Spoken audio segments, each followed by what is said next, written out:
آئیے حضرت کا استعمال نعرے تکبیر سے آہستہ نعرہ لگائیے گا.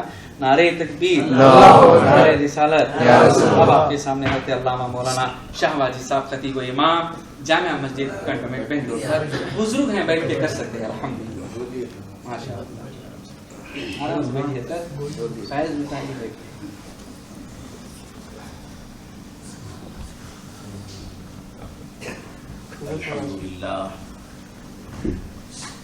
الحمد لله رب العالمين والصلاة والسلام على من كان نبيا وآدم بين الماء والطين وآله وأصحابه أجمعين إلى يوم الدين. أما بعد، فقد قال الله تبارك وتعالى في القرآن المجيد والفرقان الحميد: أعوذ بالله من الشيطان الرجيم. بسم الله الرحمن الرحيم. محمد رسول الله صدق الله العظيم وبلغنا رسوله النبي الكريم ونحن على ذلك ما قال ربنا لمن الشاهدين والشاكرين والحمد لله رب العالمين.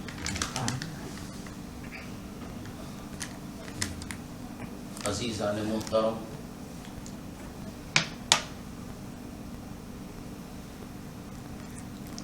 برادران اسلام، معزز علماء کرام،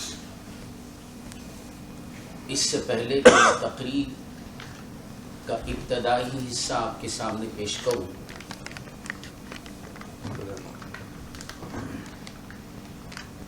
آپ مولانا صاحب نے، اکبر علی صاحب نے، سب نے نعت شریف پڑھی. اور اب میں یہ بھی دیکھ رہا ہوں کہ آپ کی آنکھوں میں نیند کا غبار ہے. نہیں ہے. اب اس کو دور، آپ کے اس میں نہیں ہے. ذرا نگاہ اٹھا کے آپ کچھ لوگ اٹھ کر بھی چلے گئے. سمجھے، میں نعت نہیں پڑھتا، آپ سب میرے ساتھ پڑھیں تاکہ نیند کا خمار ختم ہو. جی جی جی جی جی. یہ نعت پاک امام اہل سنت فاضل بریلوی رحمۃ اللہ تعالی علیہ کی ہے، جس کے ہر شعر کے اول و آخر درود شریف ہے. اس درود شریف کو آپ میرے ساتھ پڑھیے. اس کے بعد میں انشاءاللہ تلاوت کردہ آیت مبارکہ کے تحت میں مختصر سی گفتگو کروں گا. پڑھیے. صلی اللہ علیہ وسلم، صلی اللہ علیہ وسلم، صلی اللہ علیہ وسلم، صلی اللہ علیہ وسلم. المدثر المزمل،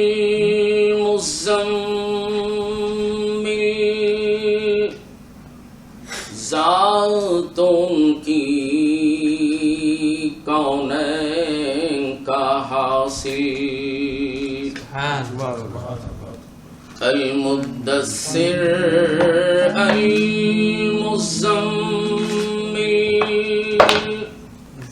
ذاتوں کی کونین کا حاصل. خاک پہ سجدہ عرش پہ پر ہم، خاک پہ سجدہ عرش پہ پرچم. صلی اللہ علیہ وسلم، صلی اللہ علیہ وسلم، صلی اللہ علیہ وسلم. اوج شرف کے بدر وہی ہے، بس میں رسول کے صدر وہی ہے. قربان جائے اعلیٰ حضرت کے کلام پہ. اوج شرف کے بدر وہی ہے، بزم رسول کے صدر وہی ہے، بدر منور صدر مکرم صلی اللہ علیہ وسلم، صلی اللہ علیہ وسلم، صلی اللہ علیہ وسلم۔ صدر امم سلطان مدینہ وہ ہو جن کے کف پاک کا پسینہ، صدر امم سلطان مدینہ وہ ہو جن کے کف پاک کا پسینہ، گلکدے فردوس کی شبنم، صلی اللہ علیہ وسلم،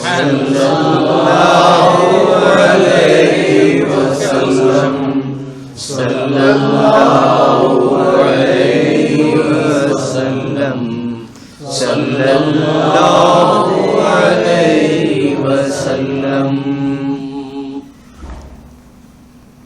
ان کی غلام تھی فوج سلیمان،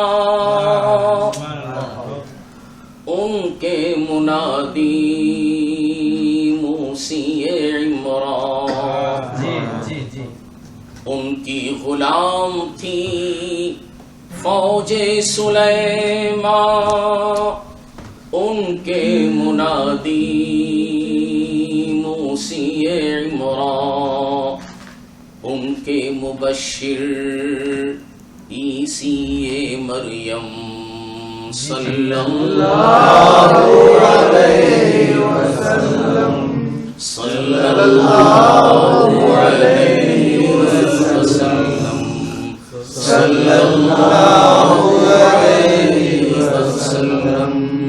ساری میلاد اعلیٰ حضرت اسی شعر میں کر دی ہے، اب بولنے کے لیے کچھ باقی نہیں ہے۔ جتنے فضائل جتنے محاسن،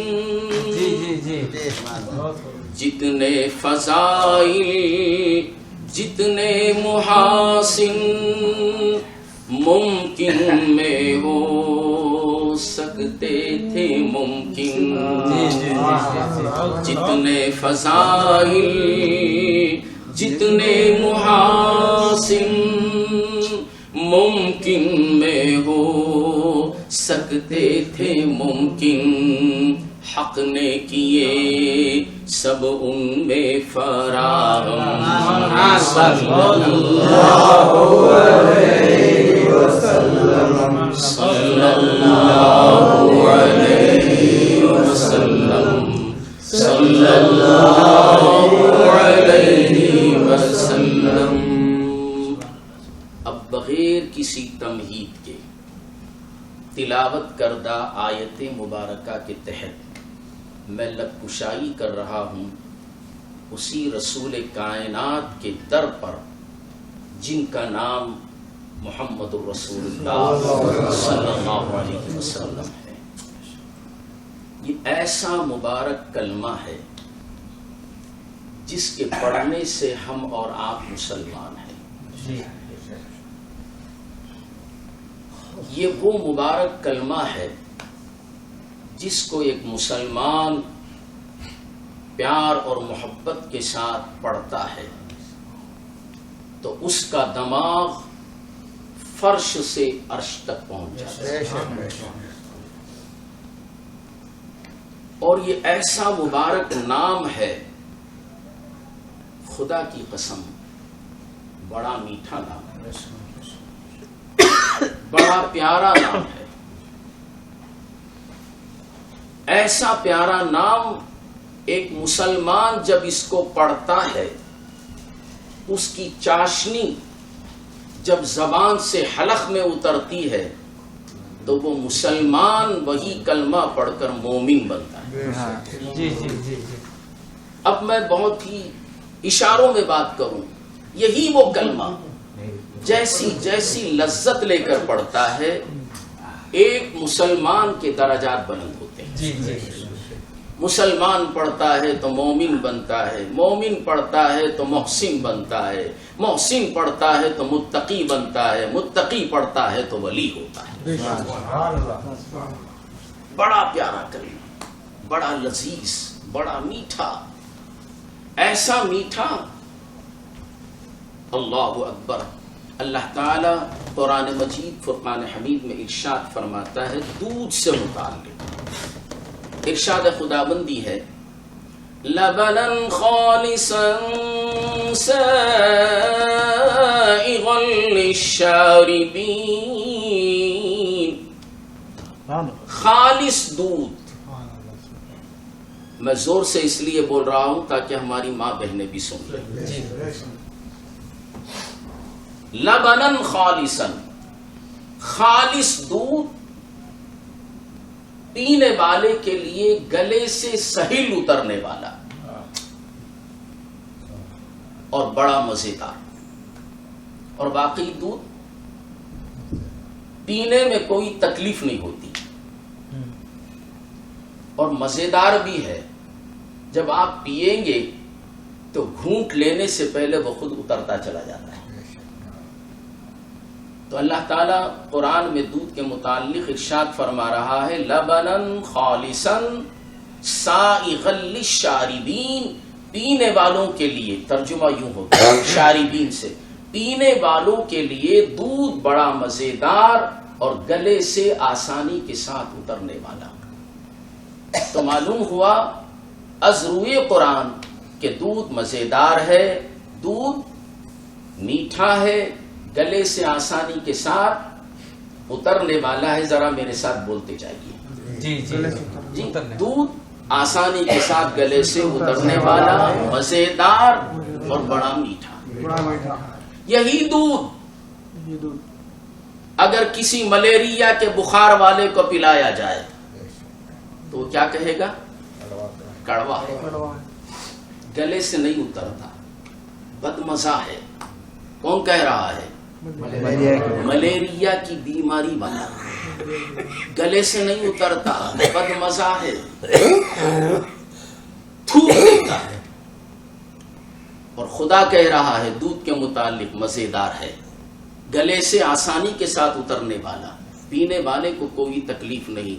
اب ذرا آپ سوچ لیں کہ خدا کا فرمان سچا ہے یا ملیریا کی بیماری والے کا؟ خدا کا فرمان سچا ہے کہ دودھ آسانی کے ساتھ گلے سے اترنے والا، مزیدار ہے. اور بخار زدہ انسان کہہ رہا ہے دودھ بدمزہ ہے، گلے سے نہیں اترتا. بلا تمثیل و تشبیہ نام محمد خدا کی قسم بڑا میٹھا ہے، بڑا مزیدار ہے، بڑا پیارا ہے. اگر یہی نام محمد کسی کو کڑوا لگتا ہے تو وہ سوچ لیں کہ اس کا ایمان خراب ہے، اس کا مزاج خراب ہے، اس کو اصلاح کی ضرورت ہے. اس کو نام محمد اگر کڑوا لگتا ہے تو کسی اللہ والے کے جوتیوں میں بیٹھنے کی ضرورت ہے تاکہ ان کے نالین کے صدقے اس کو نام محمد کا مزہ آ جائے. اسی لیے کہا کسی نے بے عشق محمد جو پڑھاتا ہے بخاری. جی جی جی. بے عشق محمد جو پڑھاتا ہے بخاری، آتا ہے بخار اس کو بخاری نہیں آتا ہے، بخار اس کو بخاری نہیں آتی. جتنے آستانہ رسول پہ کھڑے ہو کر آپ کو حدیث سنا رہے ہیں، حدیث تو انہوں نے پڑھ لیا بخاری والی، مگر حدیث سمجھ میں نہیں آئی، بخاری پڑھتا گیا اور بیماری کا مرض پڑھتا گیا. اور وہی بیماری آپ کو لگانا چاہتے ہیں. آپ اس بیماری کو مت لگائیے، محمد کے نام کی مٹھاس اپنے دل میں پیدا کیجیے. تو اب میں آپ کو بتاتا چلوں کہ محمد صلی اللہ علیہ وسلم، محمد الرسول اللہ کس کا کلمہ ہے، کس کی بولی ہے؟ میرا ذہن نہیں تھا جب آپ نے کہا اعلی حضرت کی تعریف و توصیف بیان کرتے ہوئے آپ نے بتایا کہ اعلی حضرت کا جب دل دیکھا گیا تو ایک طرف لا الہ الا اللہ، دوسری طرف محمد الرسول اللہ، تبھی تو میرا ذہن بنا کہ چلو اس پر گفتگو ہو، کیونکہ اسی کے پڑھنے سے ہم مسلمان ہیں۔ جی جی جی تو محمد الرسول اللہ کس کا کلمہ؟ آپ کا نہیں، اللہ تعالیٰ نے اپنے پیارے محبوب محمد الرسول اللہ صلی اللہ تعالی علیہ وسلم کو اس عالم میں بھیجا۔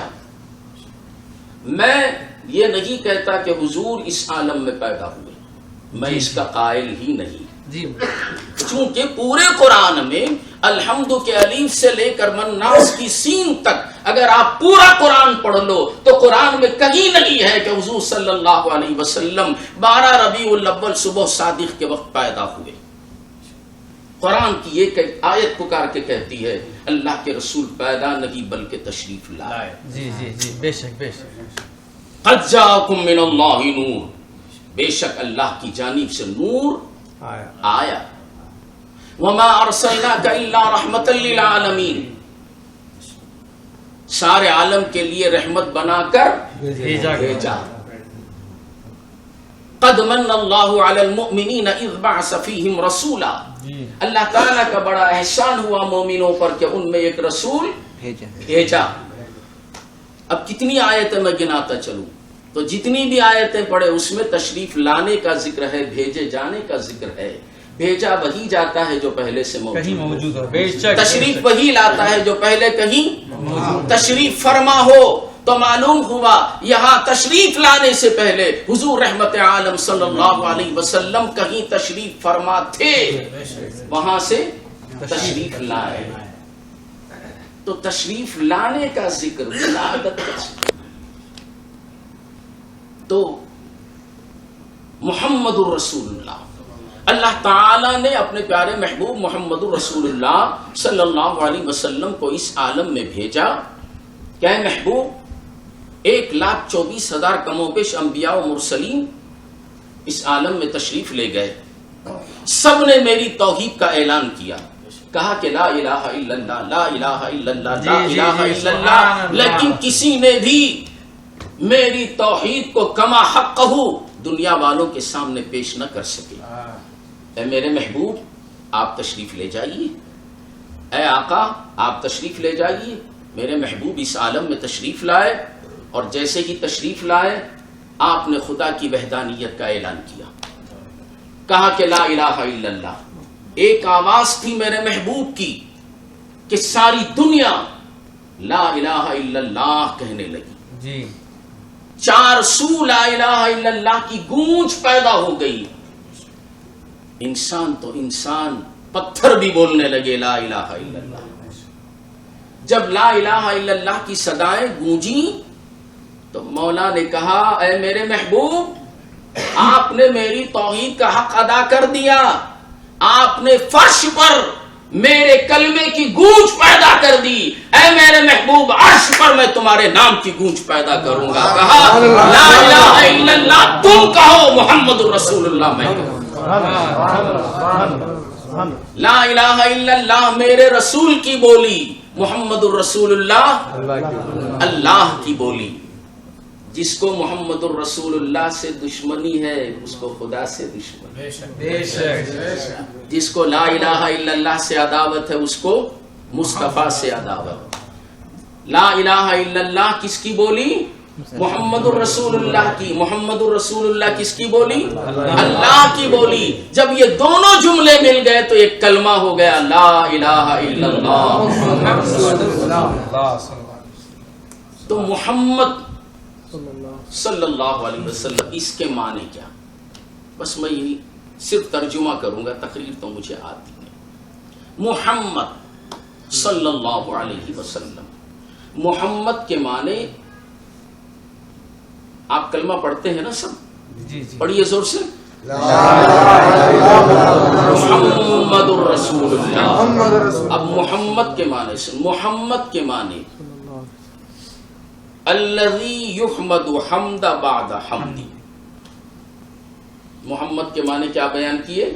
الذی یحمد حمد بعد حمد، جو بار بار تعریف کیا گیا، جس کی حمد بیان کی گئی، جو حمد و ثنا کے لائق ہو وہ محمد. کس نے بار بار تعریف کی؟ رسول اللہ کی حمد کس نے بیان کی؟ ہم اور آپ نے بیان نہیں کی، پروردگار عالم نے بیان کیا اور کر دیا. اور کب کیا؟ بس ایک ہی جملے میں بات کہہ دیں. ابھی گفتگو کی مولانا اکبر علی صاحب نے. حضرت جابر رضی اللہ تعالی عنہ نے ایک مرتبہ محبوب پاک صلی اللہ علیہ وسلم سے دریافت فرمایا، یا رسول اللہ صلی اللہ علیہ وسلم، اللہ تعالی نے ہر چیز میں سب سے پہلے کس چیز کو پیدا کیا؟ تو سرکار فرماتے ہیں، یا جابر، ان اللہ تعالی خلق قبل الاشیاء نور نبیک من نوری ولم یکن فی ذلک الوقت لوح ولا قلم ولا جنت ولا نار ولا سماء ولا ارض ولا شمس ولا جن ولا انس. اے جابر، میرے رب نے سب سے پہلے، تمام چیزوں سے پہلے تیرے محبوب کے نور کو پیدا فرمایا. اس وقت نہ لوح تھی، نہ قلم تھا، نہ جنت، نہ دوزخ. ابھی زمین کا فرش بچھایا نہیں گیا تھا، آسمان کا شامیانہ ابھی لگایا نہیں گیا تھا، ستاروں کی قندیلیں ابھی روشن نہیں کی گئی تھی، چاند و سورج کے چراغ ابھی جلائے نہیں گئے تھے، پہاڑوں کی بلندیاں بھی نہیں تھیں، آبشار کے نغمے ابھی جاری نہیں کیے گئے تھے. میرے مصطفیٰ کا نور تھا. سب سے پہلی مخلوق میرے حبیب کا نور. اس پر گفتگو کروں تو بہت دیر ہوگی. تو جب محبوب پاک صلی اللہ علیہ وسلم کے نور کو بنایا تو اللہ تعالی نے اپنے نور سے بنی ہوئی شے کو جب دیکھا تو اس نور پر بڑا پیار آیا. اس نور پر بڑا پیار آیا. جب پیار آیا تو مولا اس کو دیکھتا تھا. خدا حبیب پاک کے نور کو دیکھتا تھا اور حبیب پاک کا نور خدا کے نور کو دیکھتا تھا. جب مصطفیٰ کے نور کو خدا دیکھتا تھا تو کہتا محمد الرسول اللہ، اور محمد الرسول اللہ جب خدا کو دیکھتے تو کہتے لا الہ الا اللہ. کبھی وہ اس کا ذاکر، کبھی وہ اس کا ذاکر، کبھی وہ ذاکر، یہ مذکور، کبھی وہ مذکور، کبھی یہ ذاکر. تو مجھے دیکھ میں تجھے دیکھوں، تو مجھے دیکھ میں تجھے دیکھوں، میں تجھے دیکھوں تو مجھے دیکھ. اسی لیے خدا فرماتا ہے محبوب تیرا ذکر میرا ذکر ہے، تیرا ذکر میرا ذکر ہے، میرا ذکر تیرا ذکر ہے. تو ایک دوسرے اسی وقت پروردگار عالم نے نبی کی تعریف کر دی، نبی کی نعت پڑھ دی. سب سے پہلے نبی کی نعت پڑھنے والا خدا، نبی کی نعت پڑھنا، خدا کی سنت پر عمل کرنا. بے شک. تو نعت مصطفیٰ اس وقت ہو گئی تو محمد اس کا نام جس کی تعریف کی گئی، جس کی حمد بیان کی گئی. تو اللہ تعالی نے اپنے محبوب کا نام محمد ہی کیوں رکھا؟ جی جی جی بات سمجھ میں آ رہی ہے نا. اللہ تعالی نے اپنے محبوب کا نام محمد ہی کیوں رکھا؟ اس لیے کہ اللہ تعالیٰ کو معلوم تھا کہ کچھ لوگ ایسے پیدا ہوں گے جو میرے محبوب میں عیوب اور نقائص بیان کریں گے، میرے محبوب کی شان میں بدگوئی کریں گے، میرے محبوب کو کہیں گے کہ میرے حضور میں یہ تھا، یہ نہیں تھا، یہ کمزوری تھی، وہ کمزوری تھی. تو اللہ تعالیٰ نے اپنے محبوب کا نام محمد رکھ دیا تاکہ کوئی بے دین میرے محبوب کی بدگوئی کرنے لگے تو میرے محبوب کی بدگوئی سے پہلے محمد کہہ کر اس بات کا اقرار کر لیں کہ ہے تو یہ ذات عیوب و نقائص سے پاک، مگر میں آگے کو جو بول رہا ہوں وہ میری ذاتی بے ایمانی کا مظاہرہ، میری ذاتی بے ایمانی کا مظاہرہ ہے. یہی وجہ تھی کہ کفار مکہ حضور صلی اللہ علیہ وسلم کو محمد نہیں کہتے تھے، بلکہ جب آپ کی برائی کرتے تو بجائے محمد کے مزمم کہتے اور گالیاں دیتے۔ حضور صلی اللہ علیہ وسلم کو مزمم کہتے اور گالیاں دیتے۔ صحابہ کرام رضوان اللہ تعالی علیہم اجمعین نے سنا کہ حضور کو محمد نہیں کہتے، مزمم کہتے ہیں اور گالیاں دیتے ہیں، تو سرکار دو عالم صلی اللہ علیہ وسلم کی بارگاہ میں صحابہ حاضر ہوئے اور عرض کرنے لگے، یا رسول اللہ کفار آپ کو اس طریقے سے کہتے ہیں، تو میرے آقا محمد رسول اللہ صلی اللہ علیہ وسلم غمزدہ نہیں ہوئے بلکہ مسکراتے ہوئے فرمائے، مشکاہ شریف کی حدیث ہے، یشتمون مزممن ویلعنون مزممن وانا محمد۔ مشکاہ شریف کی حدیث ہے، سرکار فرماتے ہیں، اے میرے صحابہ وہ گالیاں کسی مزمم کو دیتے ہیں، میں مزمم نہیں ہوں، اللہ نے مجھے محمد بنایا، اللہ نے مجھے محمد بنایا ہے۔ تو معلوم یہ ہوا محمد کے معنی پاک، محمد کے معنی بے عیب، کوئی عیب نہیں ہے۔ تو خدا بھی بے عیب، میرا مصطفیٰ بھی بے عیب، خدا بھی بے عیب، میرا محبوب بھی بے عیب۔ اور کیسے بے عیب؟ اللہ اکبر۔ میں دور نہیں جاتا، آپ مدینہ منورہ میں ہیں، موجود ہیں، روزانہ آپ مسجد نبوی تشریف لے جاتے ہیں جی، نماز ادا کرنے کے بعد ریاض الجنہ میں نماز پڑھنے کی خواہش ہوتی ہے، وہیں کی بات میں کر رہا ہوں۔ کیسے میرے رسول پاک تھے، کیسے میرے مصطفیٰ بے عیب تھے۔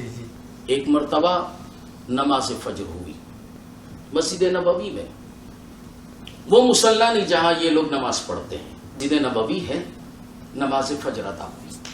نماز فجر کے بعد ٹھنڈا ٹھنڈا موسم تھا، سہانا موسم تھا، صحابہ کرام رضوان اللہ تعالی علیہم اجمعین میرے پیارے محبوب محمد رسول اللہ صلی اللہ علیہ وسلم کے ارد گرد ایسے جمع ہوتے تھے جیسے چاند کے ارد گرد ستارے ہوتے ہیں۔ حدیث پاک میں اصحابی النجوم بأیہم اقتدیتم اہتدیتم، میرے صحابہ کی اقتدا کرو اور میرے صحابہ آسمان کے درخشندہ ستاروں کی طرح ہیں۔ تو میرے محبوب چاند، صحابہ ستاروں کی طرح بیٹھے ہوئے تھے۔ ایک صحابی اٹھے، عرض کرنے لگے، یا رسول اللہ فدا کا امی و ابی، یا رسول اللہ۔ یہ صحابہ کا طریقہ تھا کہ جب بھی کوئی بات سرکار کی بارگاہ میں پیش کرنا چاہتے بڑے ہی ادب و انکساری کے ساتھ عرض کرتے، یا رسول اللہ میرے ماں باپ آپ پہ قربان ہو جائیں، یہ معاملہ ہے۔ تو آج صبح کا سہانا وقت تھا، نماز فجر ادا ہوئی، صحابی میں سے ایک اٹھے، عرض کرنے لگے، یا رسول اللہ بڑا سہانا وقت ہے، اگر ایسے وقت میں آپ کے دربار کے نعت خواں، یعنی حضور کے دربار میں نعت خوانی کرنے والے ایک صحابی تھے، حضور ان کی زبان سے نعت سنا کرتے تھے۔ ہم نعت سنانے والے، مصطفیٰ سننے والے، ارے ہم کیا سنائیں گے، مولا سنانے والا، مصطفیٰ سننے والا، مولا سنانے والا، مصطفیٰ سننے والے۔ تو اب ہم اس کی سنت ادا کر رہے ہیں، ہم سناتے ہیں، میرے محبوب سنتے ہیں۔ اور یا رسول اللہ اگر حضرت حسان ہوتے رضی اللہ تعالی عنہ، یہ حضور صلی اللہ علیہ وسلم کے درباری شاعر اور نعت خواں تھے، حضور کے سامنے حضور کی تعریف کرتے تھے، اور حضور رحمت عالم صلی اللہ علیہ وسلم ان کی زبان اقدس سے آپ کی نعت پاک سن کر دعا فرماتے، اللہم ایدہ بروح القدس، اے اللہ حسان کی روح کے ساتھ مدد فرما۔